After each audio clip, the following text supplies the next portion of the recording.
Amazing grace, how sweet the sound that saved a wretch like me. I once was lost, but now I'm found. Was blind, but now I see. 'Twas grace that taught my heart to fear, and grace my fears relieved. How precious did that grace appear the hour I first believed. My chains are gone, I've been set free.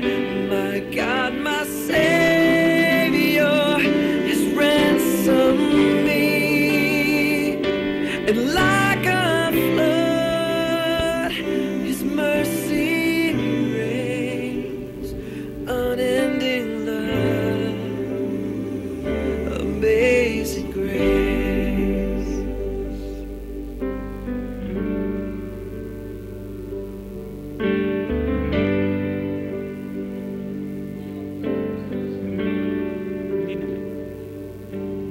The Lord has promised good. Okay, isang mapagpalayang araw po sa ating lahat, lalo na sa ating mga kababayan mula sa iba't ibang panig ng mundo. At naging mainit po ang mga salaysay ng ating balita ngayong isang buong linggong nagdaan. Andiyan po ang mainit na bakbakan na nangyayari ngayon sa pagitan po ng Malaysian forces at ng ating mga kababayang Muslim mula sa Sultanate of Sulu, no? Ang ating panalangin diyan, sana magkaunawaan ang magkabilang panig at maupo at mahatak sa pag-upo sa isang lamesa upang mapag-usapan at mapagkasunduan ang mga bagay-bagay. Sa akin pong pananaw, tunay na meron tayong karapatan na maghabol sa tinatawag na Sabah o yung ating nasasakop po ng Royal Sultanate of Sulu, no? Naging issue lamang po kamakailan ang legitimacy ng kasalukuyang nagke-claim, pero legitimacy, isang tabi na muna natin yan. Ika nga, kung ang Sabah ay atin, ang atin ay atin. Ano po? At gayon din po, nagsimula na pong formal ang kongregasyon ng mga kardinal sa Batikano upang formal ng umpisahan ang conclave na kung saan mag-i-elect na po ng bagong Santo Papa. No? Dalangin lang po natin na kung hindi man po ang ating pinakabata at pinakabagong kardinal na si Cardinal Tagle ang mapili, ay makapili ng isang tagapamuno ng simbahang Katoliko kung saan ang kanyang mithiin at naisin sa kanyang pamumuno ay tulad ng mga nasimulan o ipagpatuloy niya ang mga nasimulan ng ating minamahal na Pope-elect na si Benedict XVI. At dadako po tayo sa ating mga pagbati. Akin pong binabati ang aking pamilya sa pangunguna po ng aking ina, si Mamita, ang aking may bahay, si Sister Irene, at ang aking nag-iisang anak na si Maria Emerin. Gayun din po ang aking mga in-laws, ang Bachelier family, ang aking child in Christ na si Jester kasama ang kanyang pamilya, ang aking mga kaibigan mula sa Akyal family, gayun din si Miss Chupa May Madrid kasama ang kanyang partner na si Brian, ang aming mga kasama sa Marikina Youth Leadership Conference mula sa Board of Advisors, Board of Directors at Partners in Service. Gayun din ang aming Marikina Youth Dance Squad na mag-audition ngayong gabi sa Office of the Vice Mayor ng Marikina, kung saan sila ay magiging guest performer sa darating na Biyernes sa opening po ng Talentadong Marikeño. Gayun din po aking binabati ang aking pamilya mula sa Stanhome World, Marikina. Kasama po ang presidente na si Ma'am Ina Kyoge, gayon din si Mr. Elmer Kimpo, Mr. Moriel Carion, Miss Laika, Miss Ethel, Miss Michelle, Miss Mayet, Nanay Juliet, and all independent supervisors and manager. At ngayon po makikita ninyo ang inyong lingkod sa kanyang unang buwan ay kasama na po sa top 5, no? Out of 10, nasa number 5 po tayo na top sales performer, no? At nakakatuwa po, napakalaking motivation po sa atin yan na malagay tayo sa ating unang buwan sa top 5 kung saan ay naka-sales po tayo ng humigit kumulang 13,000, no? Maraming salamat po sa Stanhome World Marikina sa kanilang motivation sa aming mga nagnenegosyo kasama nila.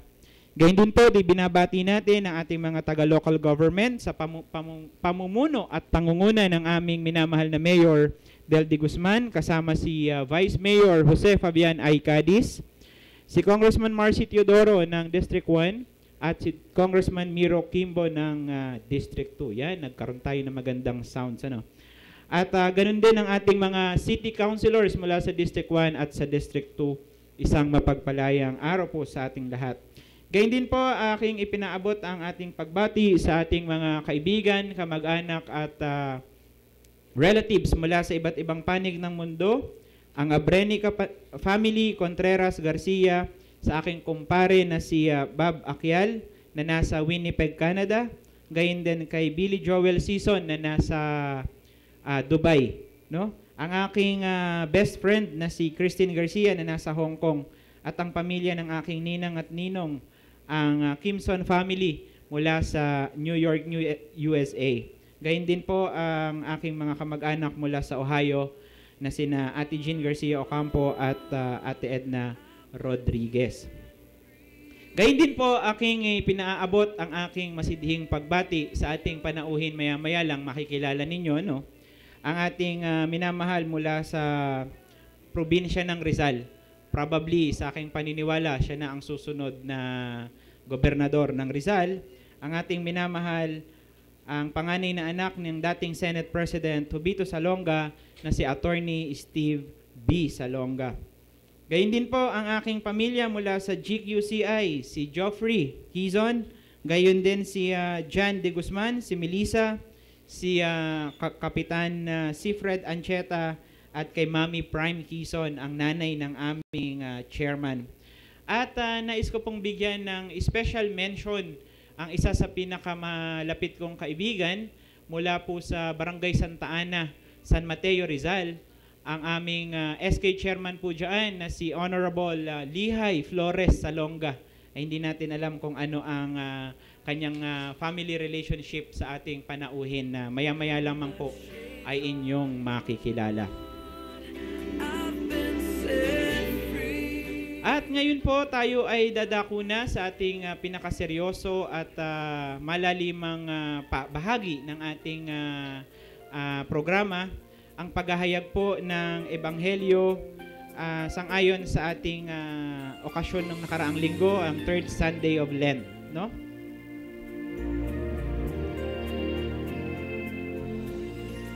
Ang pagbasa ng banal na Ebanghelyo ayon kay San Lucas. Nang panahong iyon, dumating ang ilan na nagbalita kay Jesus tungkol sa sinapit ng mga Galileo na ang dugo ay inihalo ni Pilato sa kanyang mga hain. Nagsalita sila na ang wika, "Inaakala ba ninyo na ang mga Galileyong yaon ay lalong makasalanan kesa sa mga taga-Galilea? Sapagkat pinarusahan sila ng gayon. Hindi. Sinasabi ko sa inyo, datapwat kung hindi kayo magsisi, kayong lahat ay mapapahamak sa gayon ding paraan." Katulad niyong 18 tao na nadaganan ng tore sa Siloe at namatay. Inaakala ba ninyo na sila'y lalong makasalanan kaysa sa lahat ng mamamayan ng Jerusalem? Hindi. Sinasabi ko sa inyo, datapwat kung hindi tayo magsisi, kayong lahat ay mapapahamak ng gayon ding paraan.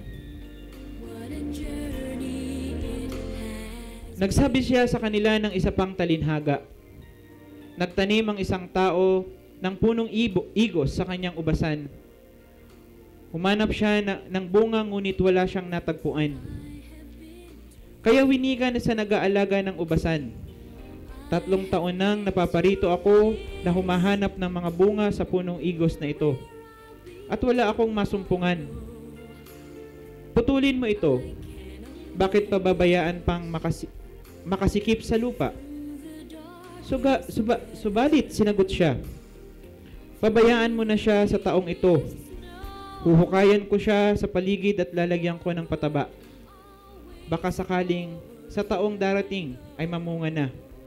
Kung hindi naman, ay ipapuputol ko na. Mapawi nawa ng mga pangungusap ng banal ebanghelyo ang ating mga kasalanan at patnubayan tayo ng poong may kapal. Mga kapatid, ang salita ng Diyos.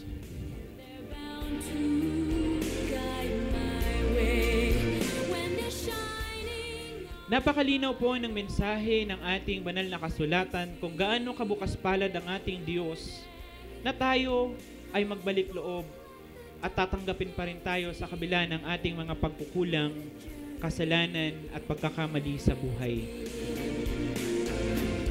Ihinalin tulad niya tayo sa puno ng igos, kung saan ang punong igos ay walang bunga o hindi namumunga sa katagalan ng panahon. Ang sabi ng iba, nararapat na itong putulin at itapon. Ngunit binigyan tayo ng pagkakataon ng Panginoon upang ibalik natin ang ating loob sa Kanya. Harapin ang katotohanan na walang ibang magliligtas at magdadala sa atin sa kabutihan kundi ang poong may kapal. Sa malaot madali mga kapatid, tayo ay tinatawagan ng Panginoon ngayong 3 linggo ng Kwaresma upang tayo ay magbalik loob sa Kanya. Tayo ay hinihintay ng Panginoon. Sa kabilang banda, siya pa nga ang kumakatok sa ating mga puso upang tayo ay muling papasukin sa Kanyang tahanan.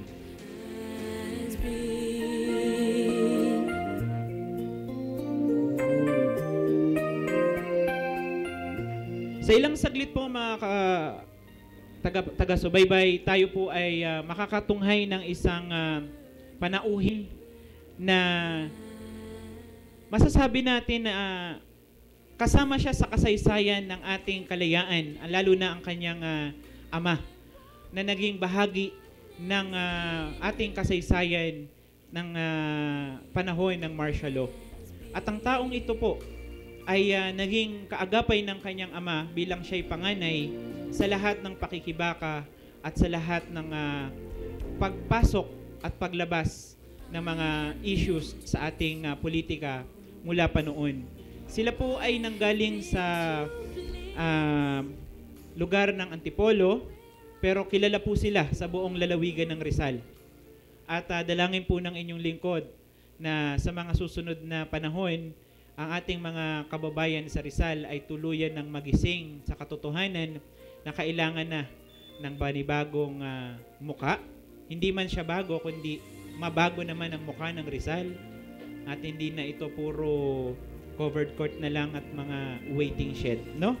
At sa ilang saglit po, tunghayan natin ng ilang mga paalaala at magbabalik po ang inyong lingkod sa Boses ng Kabataan. Lumalaki ang pamilya, kailangan mas malaking bahay. Umaasenso, kailangan mas magandang bahay. Kailangan pag-ibig. May magandang balita ang pag-ibig. Dinoble ng pag-ibig ang housing loan nyo. Ngayon, 6 million na.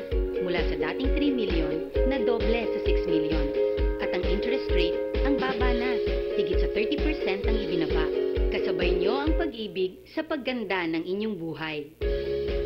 Sa pag-ibig, ang pinaghirapan may katuparan. My business was small, but one bank saw my potential. This used to be Idleland. Until one bank helped transform my business. I've worked here for many years now. But one bank was my link to home.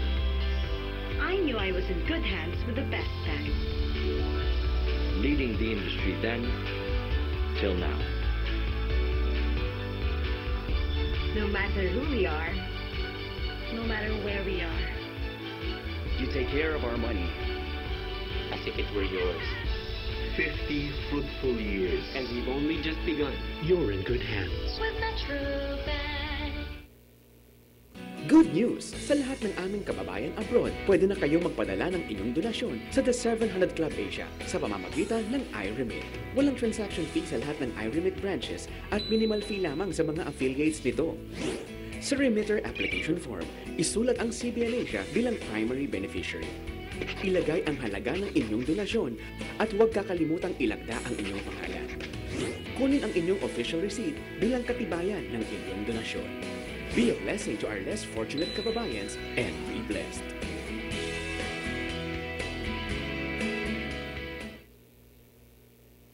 Kuya, member ka ba ng PhilHealth? Aba, dapat alam mo to. May bagong case rates ang PhilHealth para sa piling medical and surgical cases. Dengue, pneumonia, asthma, hemodialysis, at marami pang iba. Sa bagong PhilHealth case rates, tiyak ang makukuha ang benepisyo ng member. Wala nang mahabang computation. Empowered pa ang miyembro. Oh, ayos ka ba dyan, kuya? Taga PhilHealth ako, pare. Ako ang nagsabi sa inyo kanina eh.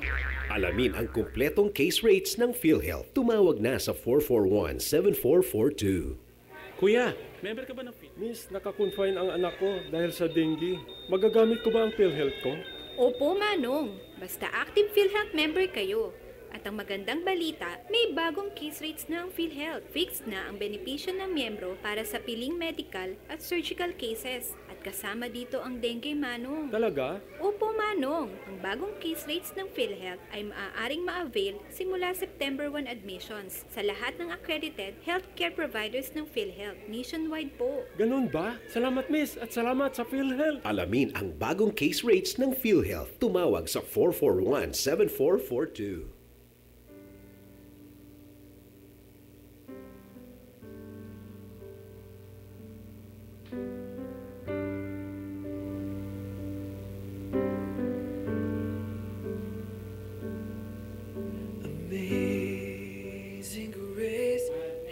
Nagbabalik tayo sa ating programang Ang Boses ng Kabataan. At nais ko pong ipakilala sa inyo ang ating panauhing pandangal ngayong araw na ito. Ang taong ito ang siyang panganay na anak ng kagalang-galang na Rizaleño, Senador Jovito Reyes Salonga, na naglingkod bayan ng higit 5 dekada bilang dekano, number 1 senator, at pangulo ng Senado. Siya ay naging katulong at kanang kamay ng ating magiting na senador sa kahabaan ng kanyang maningning na paglilingkod bayan. Sa panahon ng pangangasiwa ni Senador Salonga bilang Pangulo ng Partido Liberal noong mula 1980 hanggang 1992, ang ating panauhin ang tumayong tagapangasiwa ng Partido Liberal ng lalawigan ng Rizal mula noong 1980 hanggang 1992. Siya rin ay nagsimulang mag-aral sa pamantasan ng Pilipinas, UP Elementary School sa Diliman noong 1954. Siya ay nagtapos ng mataas na paaralan sa UP High School noong 1965 at nagpatuloy siya sa UP College of Arts and Sciences sa Diliman ng kanyang kolehiyo. At naging kaanib ng Kabataang Makabayan. Noong panahon ng pambobomba ng LP Proclamation Rally sa Plaza Miranda noong August 21, 1971, si Senador Salonga ang pinakamalala ang pinsala, no? At sa loob ng panahong 'yon, mga nagdaan, nagsanay din ang ating panauhin ng banal na kasulatan noong 2001. At naatasang maging licensed lay preacher ng United Church of Christ in the Philippines. Mahigit 25 taon siyang nagtuturo ng sa mga Bible study groups at mga biblical theology sa mga kapatiran ng UCCP at sa iba't ibang denominasyon. Noong halalan 2010, nakipagkaisa ang sangay ng Partido Liberal ng Rizal sa ilalim ng pamumuno ng taong ito, ng ating panauhin, At sa matapang na punong bayan ng Montalban na si Mayor Ping Cuerpo na siyang tumakbong gobernador ng lalawigan ng Rizal kalaban ang pamilya Inares ng Binangonan. Sa kasalukuyan, ipinagpapatuloy niya ang kampanya tungo sa linis at pagbabago ng ating pamahalaan panlalawigan at ang pagbabalik ng malinis at makatuwirang kasarinlan ng kanyang bayang pinagmulan ang Rizal. Sa prinsipyong iyon, lumalaban siya sa kasalukuyan bilang gobernador ng lalawigan upang bigyang katuparan ang diwa ng ating pambansang bayani na ang isang bayan walang mang-aalipin kung walang aalipinin o walang pang-aalipin.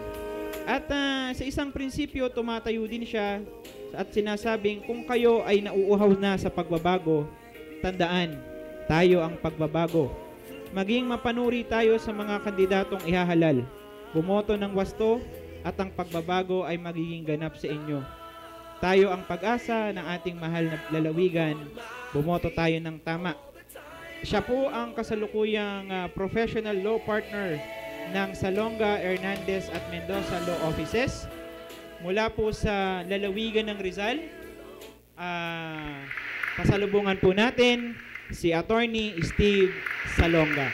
Magandang hapon po, Attorney Salonga. Magandang hapon, Father.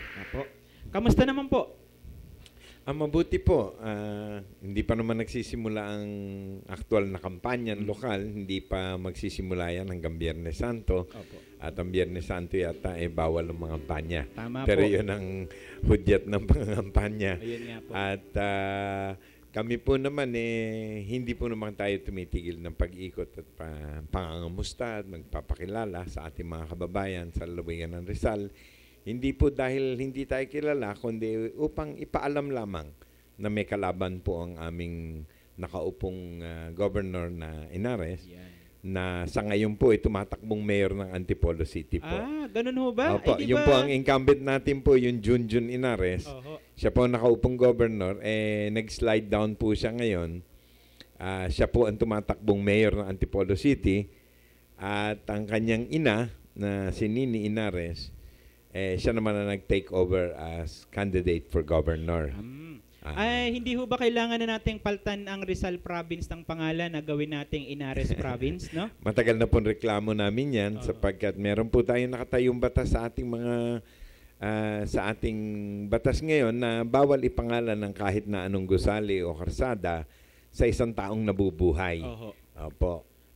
Yan po, nagagawa natin sa ibang bayan, pero dito po sa amin sa lalawigan ng Rizal, lahat po ng gusali ang pangalan po Inares. Aba, okay pala, no? Kailangan pala ibuwag na natin ang pangalang Rizal. Hindi naman.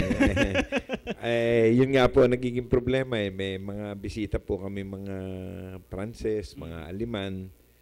Nakakahirapan kami ng pag-i-explika. Nung magpapaalam po sa amin, natuwa daw silang makita ang aming lalawigan ng Inares. Ay sabi ko, hindi po.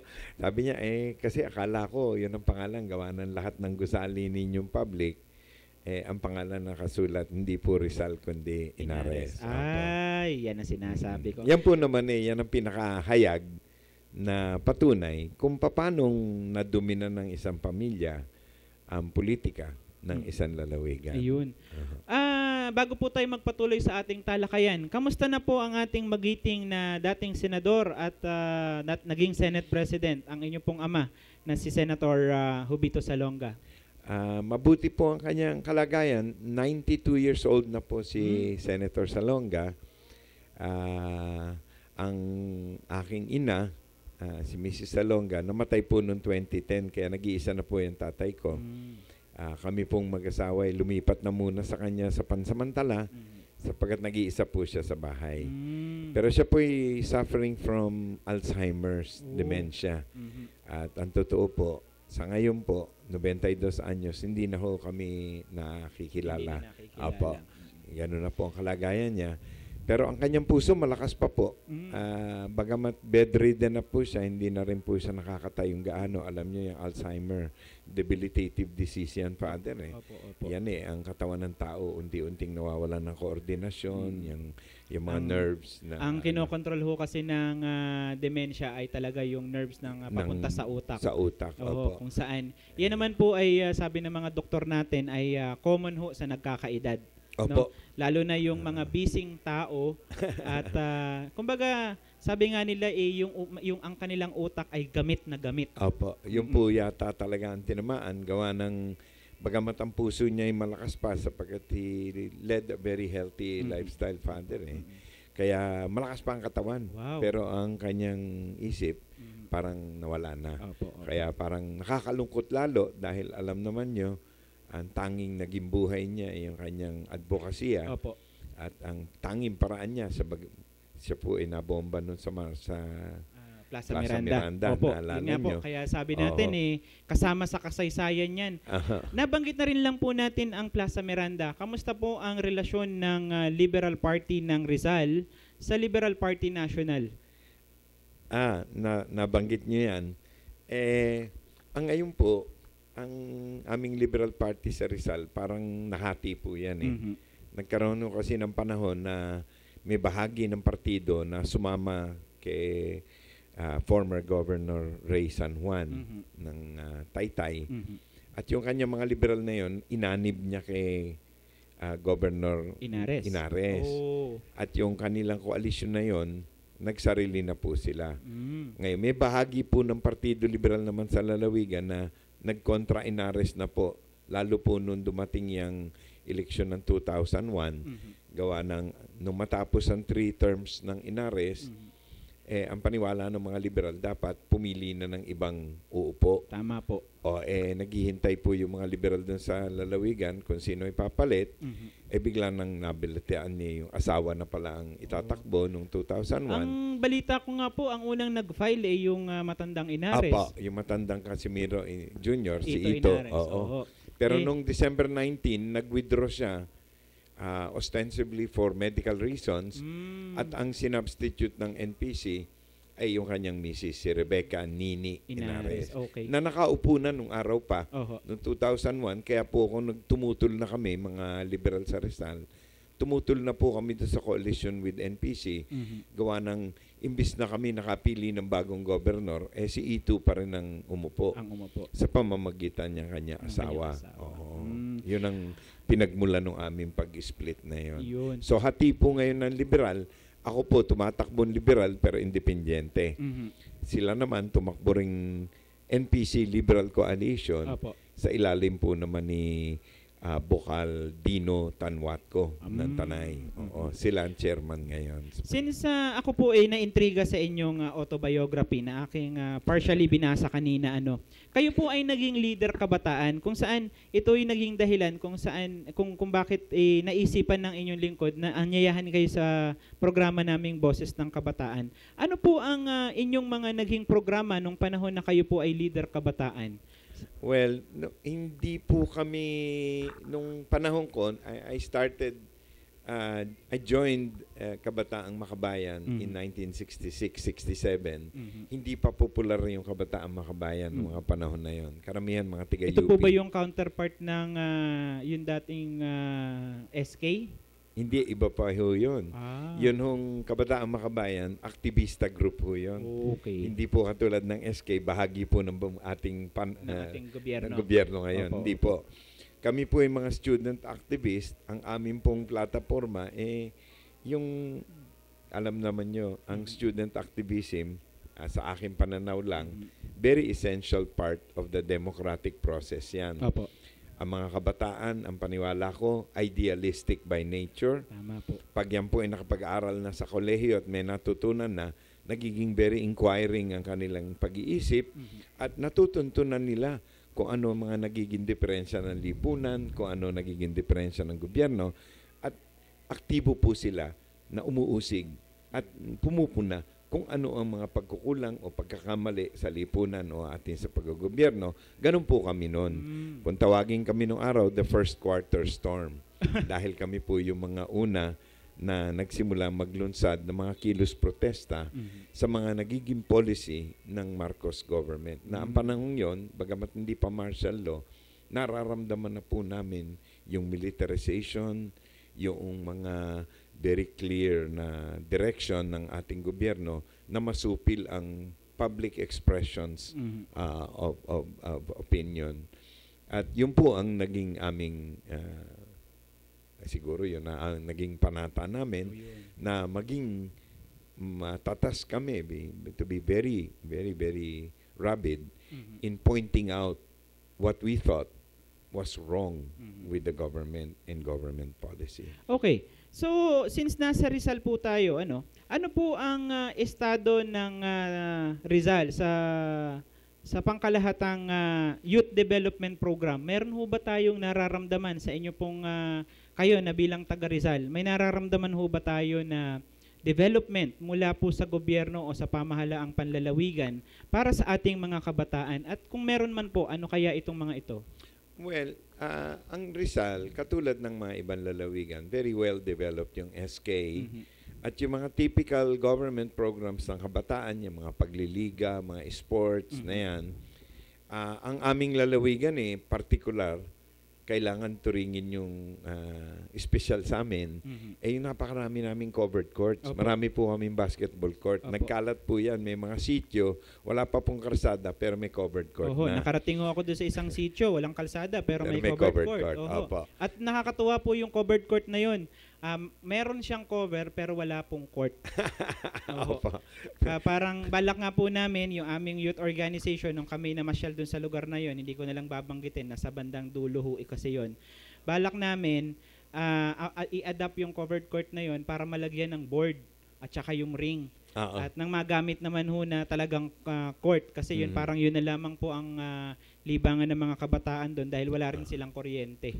Well, maganda sana kung ganun, dahil sa dami ng covered courts namin na itanong ko nung 2010 election, bakit kami lang ang lalawigan na napakaraming basketball court pero wala kaming championship basketball team. Yan ang sinasabi ko. Iisipin ng isang tao, bay dami niyang basketball court na yan, sa dami na naglalaro, dapat may champion. Dapat may championship team na tayo, kung hindi man sa PBL, kung anumang mga liga. Opo. Dapat po siguro pinakatanyag na kami. Tama. Pero makikita po ninyo, yung pagtatayo po ng gusali at pagkakaroon ng programa, magkaiba po yun, bukod yun. Madali po magpatayo dahil kailangan lang dyan, kontratista lang Opo. Pag nayari na yung court, ang tanong, ano po ang programa niyan? May magtuturo po ba ng basketball dyan? Hindi po ba? Opo. Yan po ba meron po bang programa yan para laging may bolang magagamit yung mga bata? Di ba? Yan bang officiating, itinuturo ba natin yan? Sapagkat mahirap mag-basketball game na walang referee. Tama po. So, kung may programa po... Mahalang bayad sa referee po ngayon. Meron po ba tayong sarili nating programa para makapag-develop ng sarili nating mga referee para sa bawat mga game natin, meron tayong officiating. Tama. Para maliwanag na ang rules of the game e naiintindihan nila una-una at pangalawa, nagagamit yung officiating. So, isa po yun. I'm just trying to point out in a very general way that the building of structures, yung paggagawa ng mga gusali, yung mga kung ano-anong yan, hindi po yan, that does not constitute a youth program. Ang programa po ng sa kabataan, ang paniwala ko, it's a form of education. Yes. And like all educations, it requires the participation of both the teacher and the student. Wala po kami nakikitang ganung programa. Ang nakikita lang namin, pagka matapos na ang eskwela, magsa-summer vacation na, puro paliga yan. Tinuturo sa bata, hindi basketball, kundi paano mag-solicit ng mga kontribusyon. How to raise funds, how to get good uniform. Sabi ko nga, madali yan uniforme. Marunong na ba kayo maglaro ng basketball? Hindi ho iniintindi yung paglalaro ng basketball. Ang mahalaga, bawat team may sapat na pan-uniform, may pan-jacket. At kadalasan po yan sa pagkakabalita ko dahil medyo probinsya po ang way ng pagpapalaro ng liga sa Rizal. May mga kota-kota pa po yan. Nagbabayad pa po yung mga kabataan, yung bawat grupo para makapaglaro. Sabi kong ganun, bakit? Ano ba ang meron sa Rizal? At sa Marikina, wala hong ganyan. Kaliwat kanan ho ang paliga namin. meron kaming intercolors, meron kaming Del League kung tawagin. Pero wala ni 5 hinihingi ang aming mga lokal na organizer. At bagkos, isino-shoulder po nila yung mga uniforme ng mga maglalaro, no? Yung pinakikita ko lang sa inyo kung bakit hindi nagiging epektibo bagamat may programa. Opo. Kasi po yung mga programa, puro may kinalaman lang doon sa mga mga gusali, mga gamit na pangangailangan. Sabi ko nga, yung basketball, isinusulisit pa nila. Yung volleyball, nagsusulisit pa sila. Hindi pa ba sapat ang pondo ng bawat barangay para yung mga basketball na yan, hindi na kailangan isulisit. I-provide na natin from barangay funds yan at kailangan yan. Pangalawa, yung pag-organize niyan, dapat ang barangay na magkagastos niyan. Ano ba lang naman ang gastos niyan? Eh, nangyayari po, parang nangyari sa mga piyesta natin eh. Imbis na piyesta para magkasiyahan nangyayari piyesta para mag-fundraising.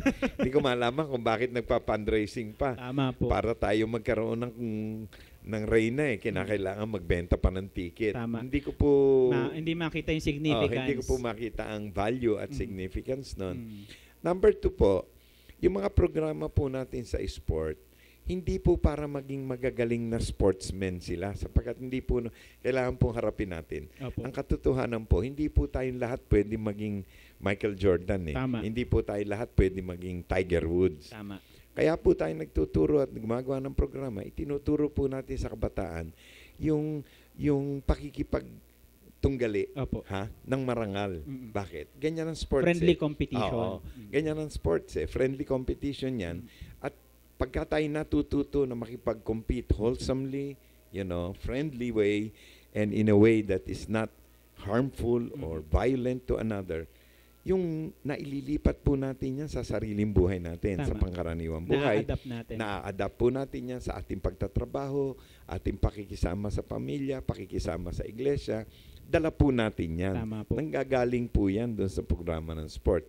So, ang tinuturo natin, hindi yung maging pinakamagaling ka kundi maging marunong ka na makipaglaro sa isang team, na ikay marunong mag-contribute to that team, kasali ka sa pagpanalo, kasama ka sa talo, pero higit sa lahat, marunong ka ng makipagkapwa-tao sa iyong mga katunggali at sa mga kakampi mo. Na pagkatapos mong matalo ay kaya mong tanggapin at makipagkamay dun sa nanalong kupunan. At maniwala na sa susunod na laban, baka kami naman. Tama. Diba? Ganun lang naman yun Ako may isang idudugtong na tanong po. Ang kaya lang po bang i-provide ng mga lokal na gobyerno ay sports project lang ho ba para sa kabataan? Yun lang po ba ang meron tayo? Alam nyo, kaya po nangyari, palagay ko, pinanonood ko yan. Ako'y halos 65 anyos na matagal na akong nanonood niyan kung tawagin na youth development phenomenon ang tawag ko dyan. Tama po.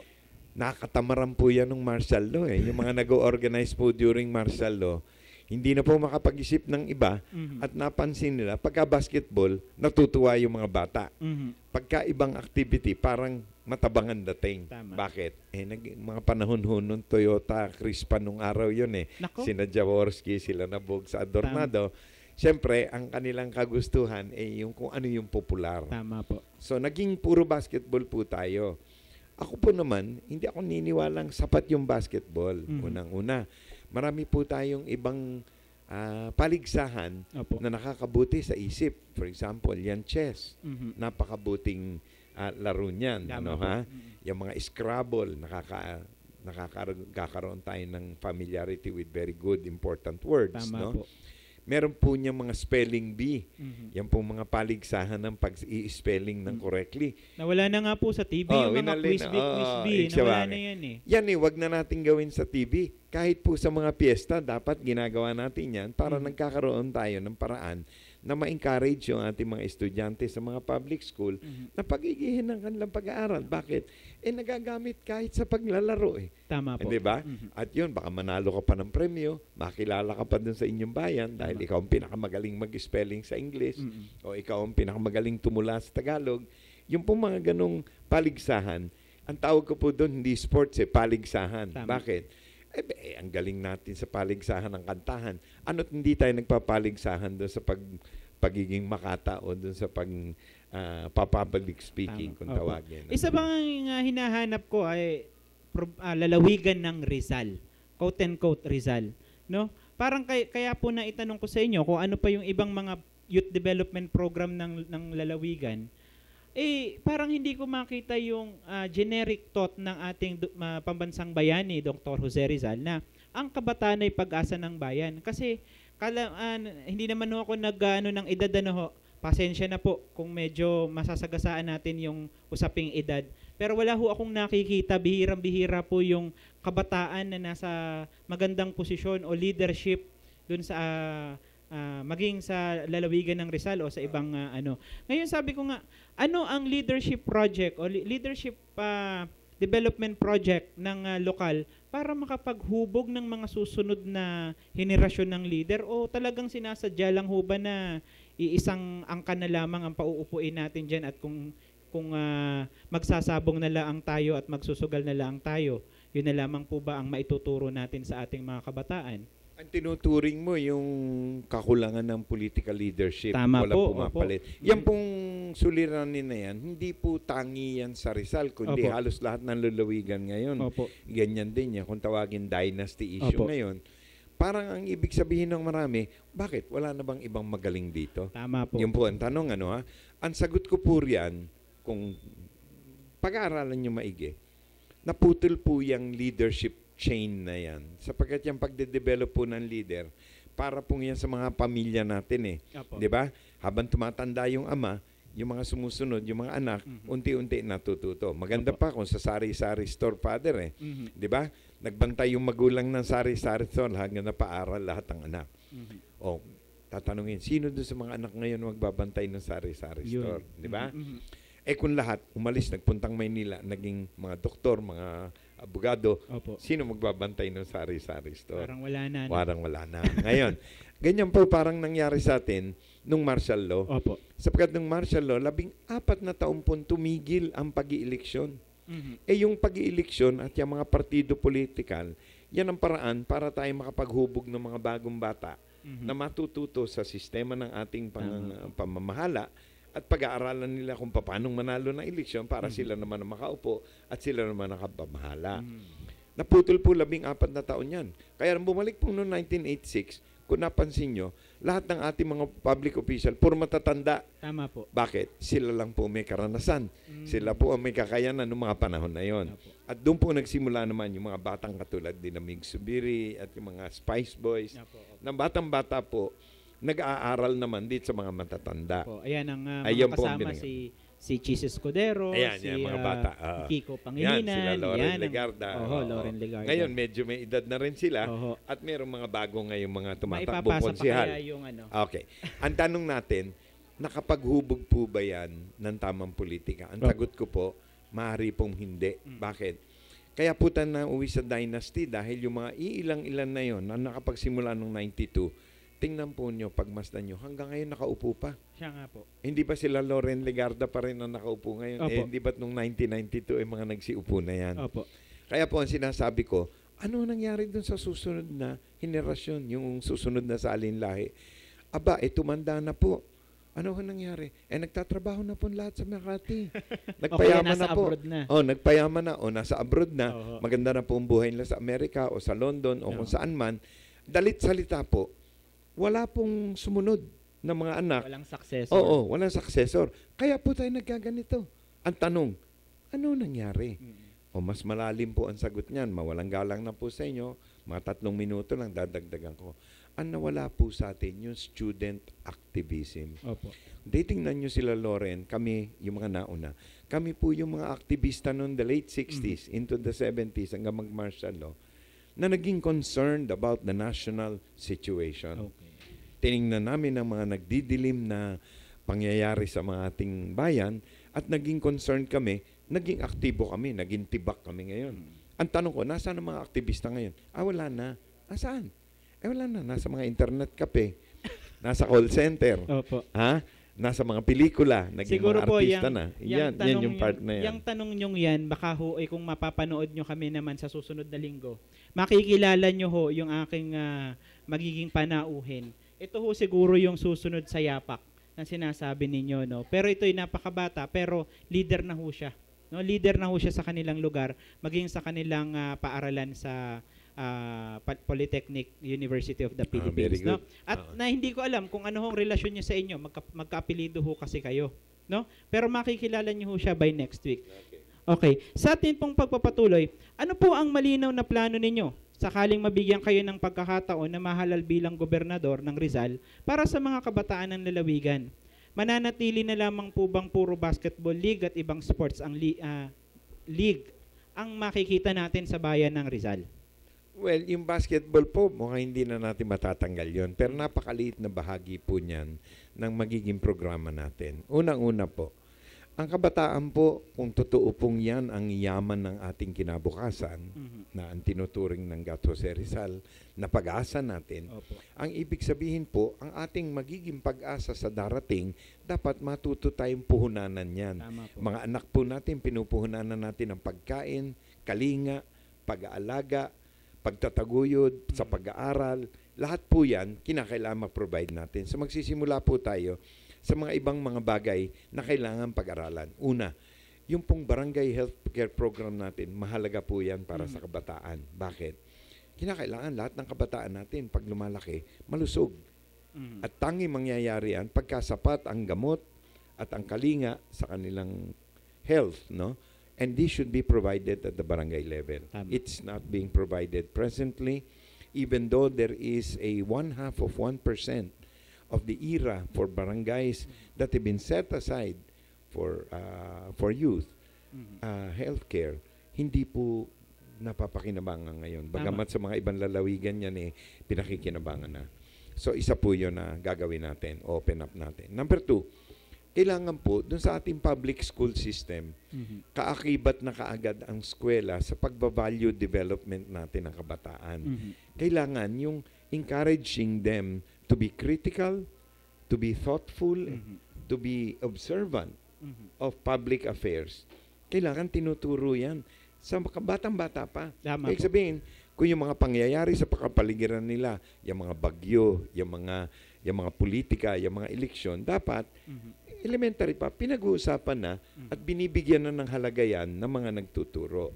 Sa ngayon, napansin ko sa public school system, walang current events. Kahit yung mga social activities nila, walang kinalaman doon sa mga pangangailangan ng community. Ibig sabihin, our educational system must be linked directly to the social problems and the social situation in which they are. Kailangan ang mga bata, ngayon pa lang, ginigising na. Dapat grade 2 pa lang, umiikot na sila sa mga rasada, tinuturo na, yan o, tanong mo, sinasalahula yung basura dito. Hindi tama yan. Oo. Dapat kayo sa inyong mga bahay, pag uwi nyo mamayang hapon, iintindihin nyo, sisiguraduhin nyo, hindi nangyayari yung ganyan. Ibig sabihin, part of the educational system must be an awareness of community responsibility. Yan, kinaturo yan as a value. At kahit ano, whether mathematics, whether social studies, whether history, dapat may social component lagi. Nagtuturo ka ng history, dapat na i-relate mo sa kasaysayan ng bayan ninyo para yung bata nagkakaroon ng sense of community. Yan po, napipintasan tayo mga Pilipino. We're very good community sa community. Pero yung sense of community responsibility, kulang. Tama po. Ako, wawalisin ko lang yung harap ng bahay ko. Wala na akong pakialam doon sa harap ng bahay ng kapitbahay ko. Minsan na, mangyayari nga Siya na lang ang nakapagwalis. Lilinisin yung harap ng bahay, yung kanyang winalis, ilalagay doon sa kapitbahay. Yan po, hindi po sense of community yan. We have to teach that as a value in school. So, education is a very important channel for value education. May dadagdag po akong bahagya ron. Kami sa lalawigan ng Rizal, napakalawak pa po ng aming mga sakahan. Pero ang aming population ng rural population, dropping po. Sa ngayon, there are only 71,000 families who are still engaged in agriculture, samantalang napakalawak pa ng aming lupa. Ngayon, paano nangyari at nawawala na yung mga iyan? Bakit? Ang aking analysis po ganito Nagkamali po yung mga nagtuturo sa eskwela nung araw nung ipakanta nila sa mga bata yung planting rice is never fun. Naintindihan nyo? Tama po. Sabi nila sa mga bata. Magtanim ay di biro. Oo. Sabi nga, magtanim di biro. So ikaw, Juan, mag-aral ka. baka maging, makawawa ka naman, baka maging magsasaka ka lang. Kaya ibinaba yung ibinaba yung estado, antas yung antas ng pagiging magsasaka. Na dapat po yan yung pinakaugat ng ating kabuhayan na kapag wala yung magsasaka na yan, kahit na anong kayod mo, wala kang kakainin. Kaya po sinasabi ko nga, araw-araw maharap kayo sa hapagkainan, natututo kayo magpasalamat sa Panginoon Tama Diyos. po. Ano po pinagpapasalamat natin? Araw, lupa at tubig. Sapagkat kung walang araw, lupa at tubig, wala po tayong kakainin. Opo. Nagpasalamat kayo doon sa kamay na naghanda ng pagkain. Nanay mo, di ba? Nakalimutan niyo magpasalamat doon sa dalawang kamay nung magsasakang nagtanim niyan dahil kung hindi niya pinaghirapan yan, anong gagawin natin sa konting lupa, araw at tubig? Wala. So sabi ko, dapat kabahagi 3 beses ang araw. Tayo nagpapasalamat sa mga magsasaka at dapat ginagawa ng lahat ng taga-Maynila yan sapagkat kailangan itulong ng mga taga-Maynila sa anak nila ang pagkain, hindi nanggagaling sa grocery. Nanggagaling po sa kamay ng mga magsasaka. Hindi na ho sa grocery ngayon. Iba sa lata na. Sa lata at sa convenience store na lang ho. No?